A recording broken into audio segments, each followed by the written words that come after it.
Hello, everybody, and welcome back again to another episode of Dr. Movie Mini Reviews.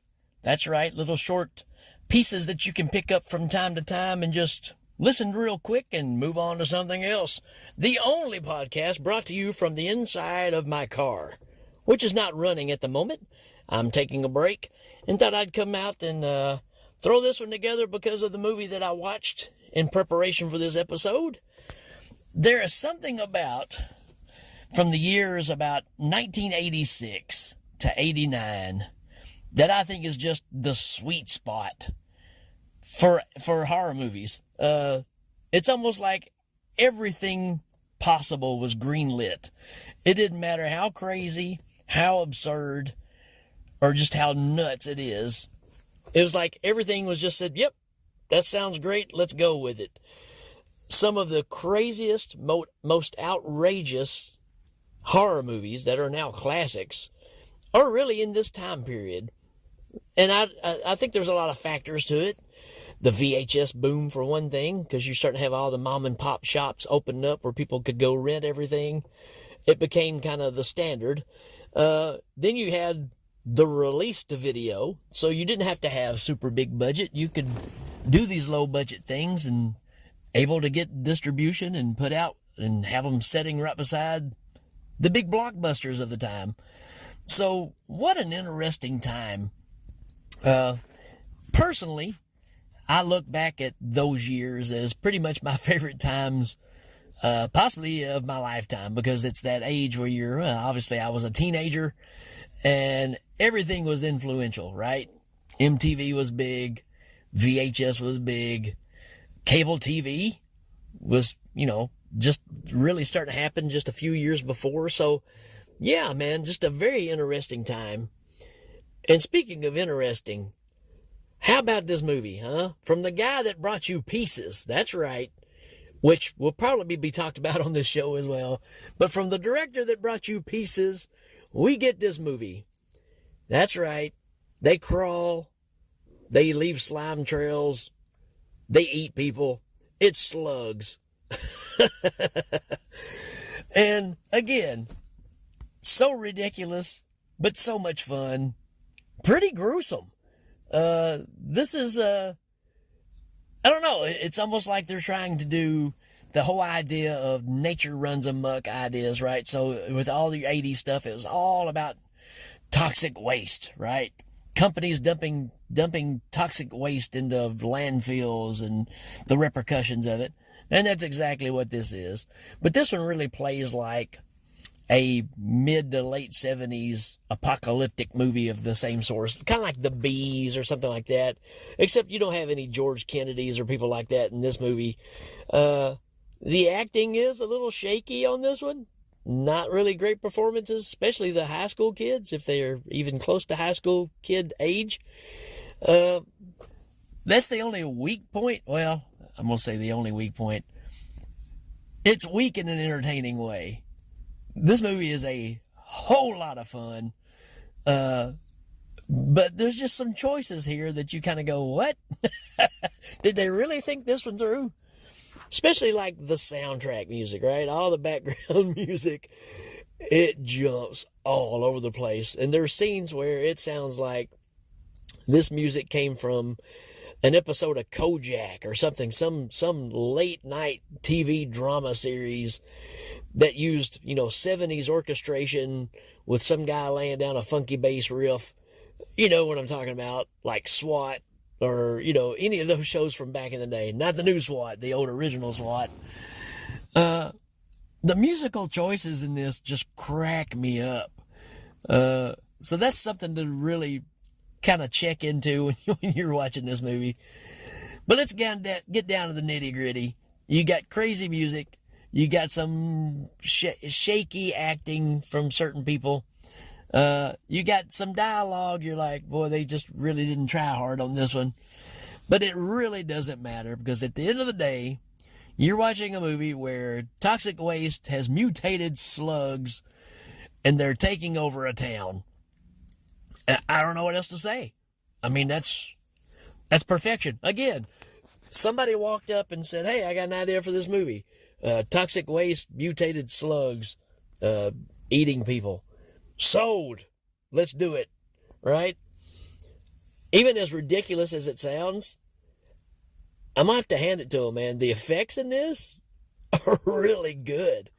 There's some some gross, almost kind of falchy type effects in this, man. It's pretty dang nasty. Not too far away from, again, the counterpart of this with Pieces. Lots of gore. Very well done gore. Is this movie scary? No, not in the least bit. Is it gruesome? Absolutely. Popcorn fodder for sure. This is a great get everybody together, sit around, and let's check out this crazy movie. For that purpose, you can't go wrong. But you've got a health inspector who is finding out that something is going on in this town, and they start off with this guy that's in an old abandoned house, old drunk guy, who's basically just crashing there. Old abandoned house, and they go in to remove him from the place and find him dead, and he's all chewed up. And it's because of slugs. Yeah, believe it or not, it's in the title. And from there, it just kind of grows from, there's a couple that's got a greenhouse, and of course the slugs are out there, and they're populating on their plants. And if you want to use that as a proper term. Obviously, they're going to get eaten. And the thing about it, the ferocity of these jokers, too, man, when they get on you. There's the guy that, the family, the couple that owns the greenhouse. Dude is willing to chop his own hand off because one gets in his glove. He's willing to take a little short hatchet and chop his own hand off to get away from the pain of what this slug is doing.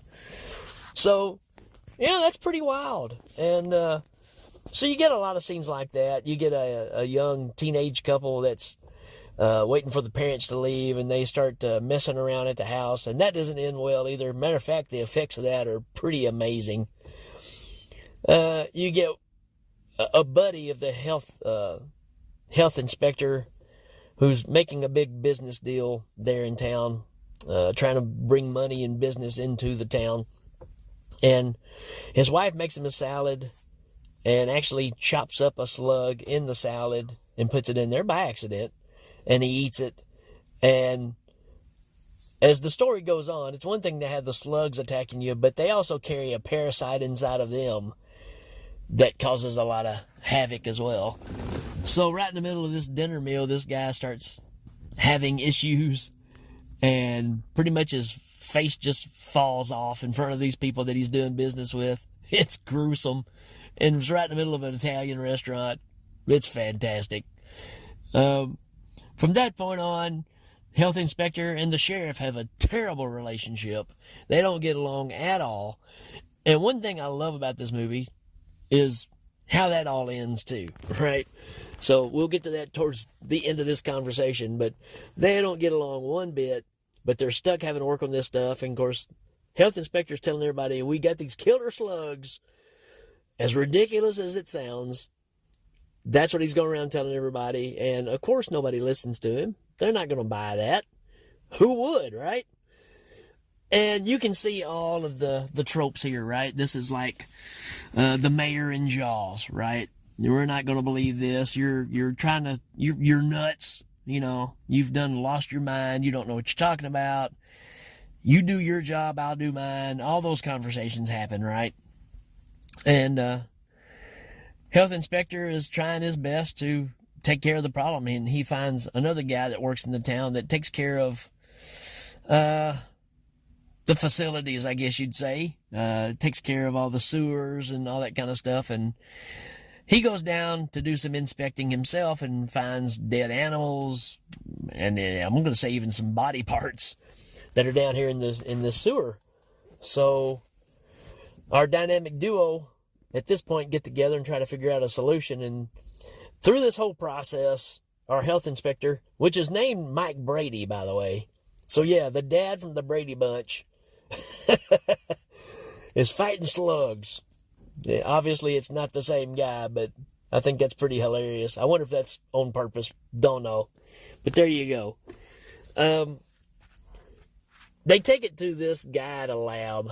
I don't know if he's a scientist or just a guy that works at the lab, but he starts doing all these experiments and, finding out what's going on with these slugs and how they've been mutated. You get all that backstory. Pretty typical stuff. But the thing is these slugs are attacking his test animals and eating those.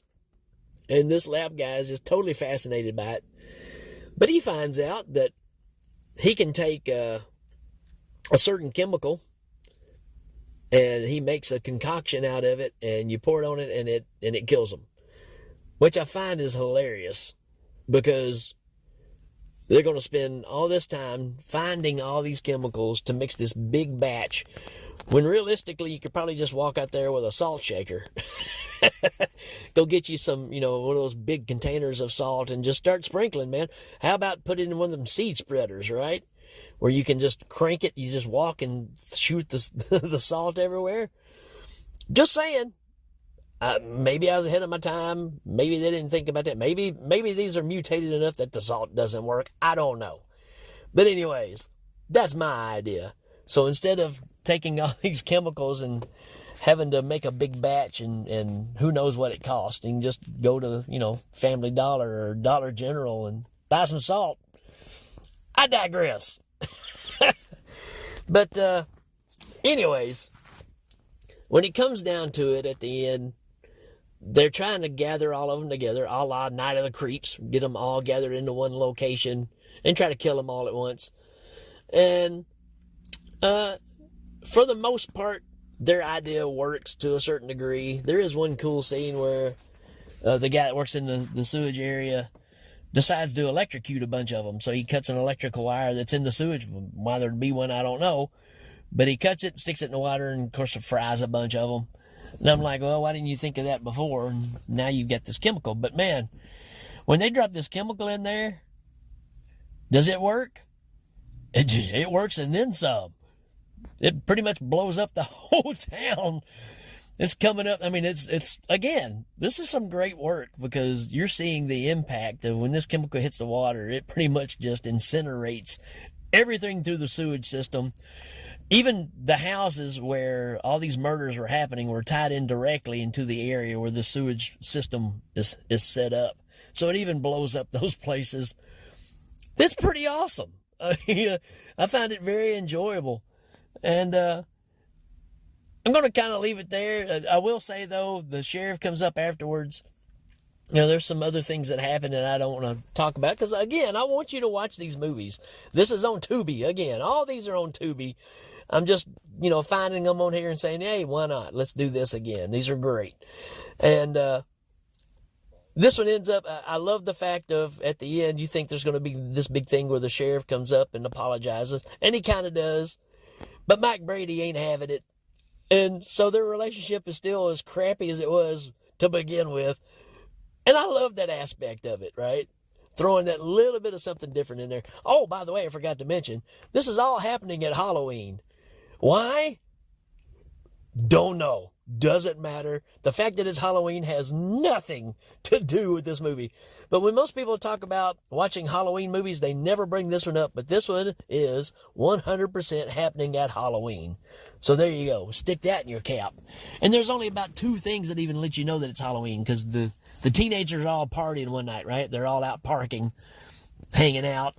And there's one jack-o'-lantern on top of a truck, and one guy's got a skeleton mask. That's pretty much the extent of it. And there's some crazy stuff with that group, too, because there actually is a scene where this guy and girl are making out, and this other guy's watching them, and then the girl says, nope, I'm not going to go any further, and she walks off, makes the boyfriend mad. This other guy puts on this skeleton mask and literally tries to rape her. Pretty nutso. I mean, just out of nowhere. But she gets away, and she falls down into the opening that goes down in the sewer, and there you go. You can imagine what happens there. Anyways, that's just another wild, quirky thing about this movie that's in there. I highly, highly recommend this if you like your horror movies with absurdity. It's so ridiculous, but it's so much fun. I I think you'll have a blast with it. If you have seen it, let me know in the comments and stuff on some of these posts of what you think about this movie. And if you haven't seen it, check it out. And again, let me know what you think about it. I think it just deserves being looked at. All right, folks, that's it for this one. We will see you later. Have a good weekend. Adios.